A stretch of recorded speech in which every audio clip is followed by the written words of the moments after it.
Hi எல்லாருக்கும் வணக்கம். இன்றைக்கி நம்ம என்ன பார்க்க போகிறோம் அப்படின்னா, எக்கு வச்சு ஒரு ஆப்பம் தான். ஆப்பம் சாப்பிடாத குழந்தைங்களும் இப்படி செஞ்சு கொடுத்தீங்கன்னா விரும்பி சாப்பிடுவாங்க. அது மட்டும் இல்லாமல் நீங்கள் ப்ளெயினாக கொடுக்காம கொஞ்சம் டிஃப்ரெண்ட் டைப்பில் கொடுத்து பாருங்கள், குழந்தைங்களுக்கு கண்டிப்பாக பிடிக்கும். வாங்க இந்த ரெசிபிக்குள்ளே போகலாம். ஆப்பம் மாவு எடுத்துக்கோங்க.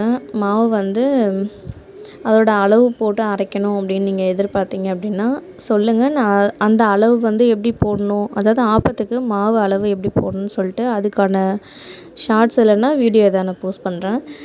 இப்போ வந்து ஆப்பக்கடாயில் மாவு ஊற்றிருக்கேன். மாவு ஊற்றிட்டு ஒரு சட்னி அரைச்சிருக்கேன். அதாவது வெங்காயம், தக்காளி, காஞ்ச மிளகா, உப்பு.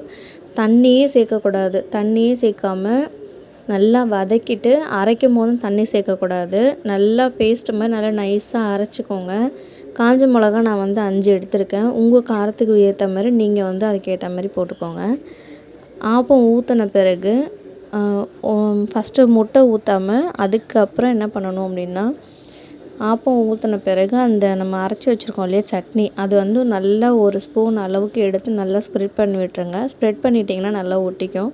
அதுக்கு மேலே நீங்கள் வந்துட்டு முட்டை உடச்சி ஊற்றி பெப்பரு, சால்ட்டு இது வந்து நீங்கள் கலக்கி விட்டுடணும். அதாவது சட்னியோடு கலக்கக்கூடாது, முட்டையை மட்டும் கலக்கணும்.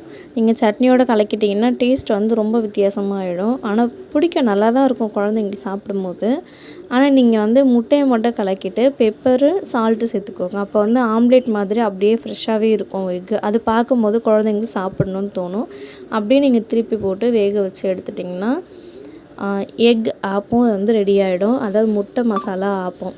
இது வந்து நீங்கள் ட்ரை பண்ணி பாருங்கள், குழந்தைங்களுக்கும் கொடுங்க. அதாவது காலையில் டிஃபன் செய்ய முடியல அப்படின்னா நீங்கள் இந்த ரெசிபியை தாராளமாக செய்யலாம். 2 ஆப்பம் சாப்பிட்டாலுமே வயிறு நல்லா ஃபுல்லாகிடும் குழந்தைங்களுக்கு. மதியம் லஞ்ச் வரைக்குமே கரெக்டாக இருக்கும். அது மட்டும் இல்லாமல் இந்த சட்னி வந்து எப்படி செய்யணும்னு சொல்லிவிட்டு இந்த வீடியோ லாஸ்ட்டில் சொல்லியிருக்கேன். அதை வந்து நீங்கள் பார்த்துக்கோங்க. வெங்காயம் நல்லா வந்து மெலிசாக கட் பண்ணிக்கணும். கட் பண்ணி நல்லா எண்ணெய் விட்டு நல்லா ப்ரௌனாக வதக்கின பிறகு தக்காளி சேர்த்து வதக்கிட்டு காஞ்ச மிளகா சேர்த்து ஆற வச்சு அரைச்சிங்கன்னா இந்த சட்னி ரெடி.